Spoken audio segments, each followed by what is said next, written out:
দেখো বন্ধুরা, জন্মদিনে মেনু সাজিয়ে ফেলেছি। তো এটা আগামীকালের ভিডিও আজকে পোস্ট করলাম। তো আমার জন্মদিনের মেনুতে কি কি আছে দেখো। আর 1 আগস্ট আমার জন্মদিন, এটা তোমাদের বলে দিলাম। Friends, good morning. এখন সকাল 8টা মতো বাজে। তো দেখো আজকে আমি সকাল সকালে রান্না বসিয়ে দিয়েছি।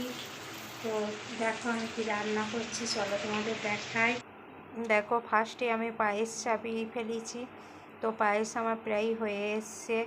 আর এদিকে দেখো আমি পটল চিংড়িও বসিয়ে ফেলেছি। পটল চিংড়িও আমার হয়ে গেছে শেষের মুখে। তো দেখো পটল চিংড়ির কালারটা কত সুন্দর হয়েছে। কেমন রান্না হবে সেটা বলতে পারছি না, তবু ভালো করার চেষ্টা করেছি।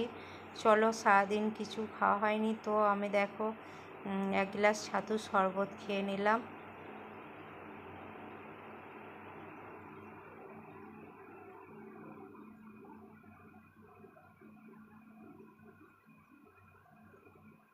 পুরো রান্নাটা আমাকে ধরো একা হাতে করতে হবে, কারণ এই বছরে সেরকম ধুমধাম করে কিছু করতে পারবো না গো। এদিকে দেখো ভাজাভুজিও শুরু করে দিয়েছি, এদিকে চিকেন কষাও বসিয়ে দিয়েছি। তো এদিকে বেগুন ভাজাও বসিয়ে দিয়েছি দেখো। এদিকে দেখো আমার রুই পোস্ত চাপিয়ে দিয়েছি।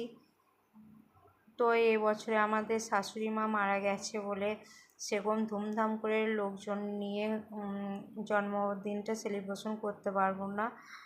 তো সেই কারণেই এই বাড়ির কজন মিলেই করলাম জন্মদিনটা ছোট করে। তো দেখো আমার জন্মদিনের মেনু সাজানো হয়ে গেছে। তো কেমন হয়েছে বলো তোমরা।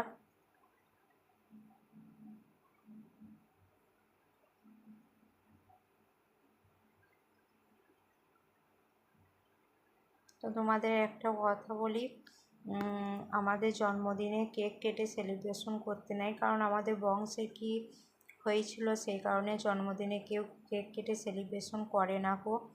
সেই কারণে আমরাও করি না গো। তো তারপরে দেখো আমি খেতে বসে পড়েছি, আমার বর খাইয়ে দিচ্ছে। দেখো এই মানুষটা আমাকে অনেক অনেক ভালোবাসে। তো আমাকে এই মুহূর্তে কোনো কিছু গিফট দেয়নি গো, কিছুদিন পর দেবে। তো কি গিফট দিল সেটাও তোমাদের সঙ্গে শেয়ার করব। আর ভিডিওটা কেমন লাগলো অবশ্যই জানো। ভিডিওটা ভালো লাগলে লাইক কমেন্ট শেয়ার করো।